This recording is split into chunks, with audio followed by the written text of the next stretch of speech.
Bom dia, comunidade.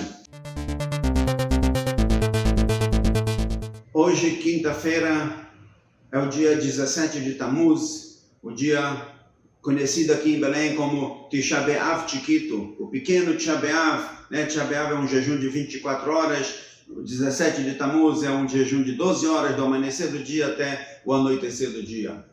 Agora, no momento de corona, a gente não deve facilitar quem que se sente que está impossibilitado, que está enfraquecido ou que está com algum sintoma, não deve fazer o jejum. Quem que realmente sente que ele vai ficar forte, que o jejum não vai representar nenhum tipo de risco para a sua vida, então ele deve jejuar no dia de hoje.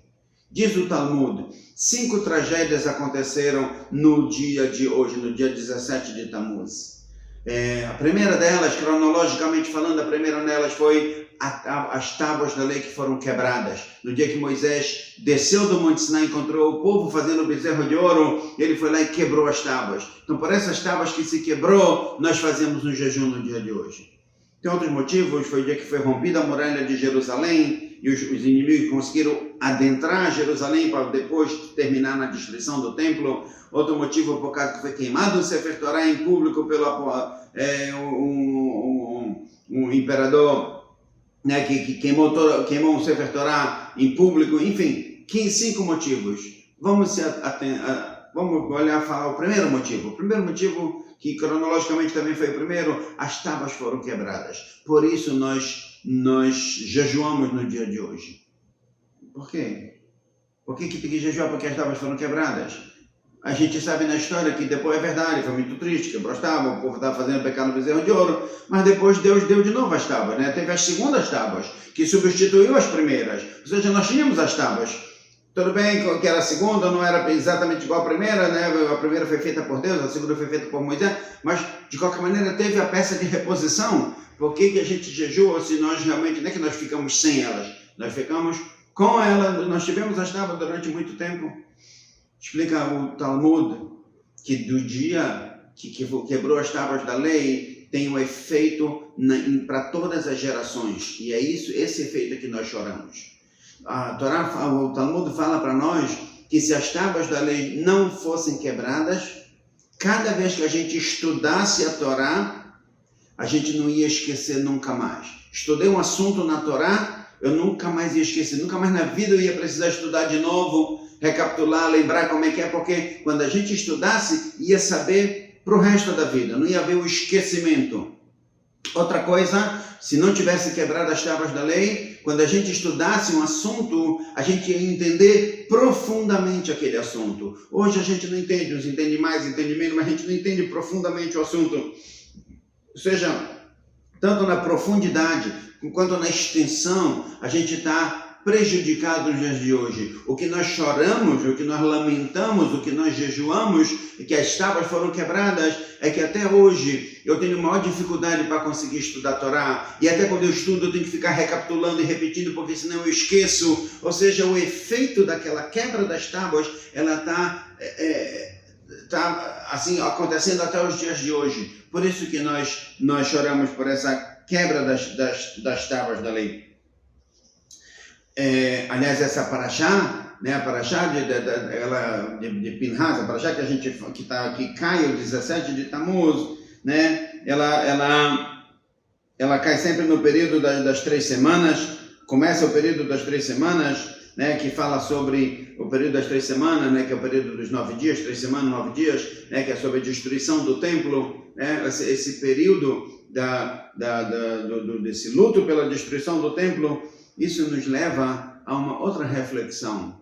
A gente sabe que é proibido destruir uma sinagoga. Eu não posso demolir uma sinagoga. Está proibido, porque é a casa de Deus, certo? A lei judaica, ela fala que só é permitido destruir uma sinagoga, demolir uma sinagoga numa condição, se for para construir outra no lugar.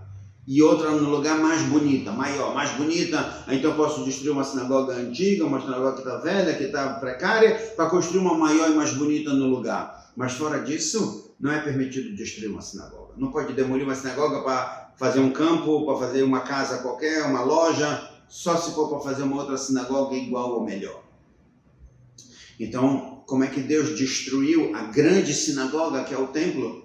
Como é que ele destruiu? Então, óbvio que a destruição do templo, ela tem a ver com a reconstrução do templo. Porque só é permitido destruir se for para construir. E realmente o segundo templo está escrito que ele era maior em metros quadrados, ele era maior e mais frondoso, mais bonito do que o primeiro Beit HaMikdash. Porque só é permitido destruir se for para construir novamente. E quando foi destruído o segundo templo, tem que ser para a construção do terceiro. Senão não é permitido. E a gente sabe que aquilo que Deus ordenou a gente fazer na Torá, Ele mesmo faz. Então, se Ele permitiu que destruíssem o segundo templo de Jerusalém, é porque Ele está prevendo a construção do terceiro templo. A reconstrução do templo, que vai ser muito maior e muito mais bonito do que o primeiro e o segundo juntos. Certo? Então, por um lado, a gente está nesse período, começando hoje, o período das 3 semanas, que culmina com os 9 dias, que culmina com o dia de Tisha B'Av, que é a destruição, é um momento de muitas tragédias para o povo de Israel, mas a gente tem que ter em mente uma outra coisa, que por detrás de tudo isso aqui tem uma coisa muito maior, que é a construção do terceiro templo, que é a chegada de Mashiach, que é a era messiânica, certo? Ou seja, aliás, esse período das 3 semanas, ele ficou conhecido como o período das 3 semanas e dos 9 dias. Ninguém chama esse período do período dos 21 dias. É o período de 3 semanas, que os últimos 9 dias dessas 3 semanas tem um destaque especial, os 9 dias. Mas por que 3 semanas? 3 semanas é para lembrar para nós o número 3. 3 lembra para nós o terceiro Beit HaMikdash. Toda essa destruição, mais de 1900 anos de exílio, tanta perseguição, tanto problema. Uau. Vai ver que o que vem depois disso aqui deve ser uma coisa muito grande. Porque conforme a destruição, assim vai ser a construção. Se nós estamos 1900 anos de exílio, o que vem depois é uma coisa impressionante de grande. Vamos entrar no período, estamos entrando hoje no período das 3 semanas. Mas a gente tem que estar com a mente, que é verdade que no momento eu estou nas 3 semanas, mas eu já estou pensando no número 3. Eu já estou pensando no terceiro Beit HaMikdash, no que vai vir por depois, na subida que vai vir depois dessa grande descida, né, que vai vir uma subida que é a chegada do Mashiach, a construção do terceiro Beit HaMikdash, que seja em breve em nossos dias. Amém. Muita saúde para todos, bom dia para todos.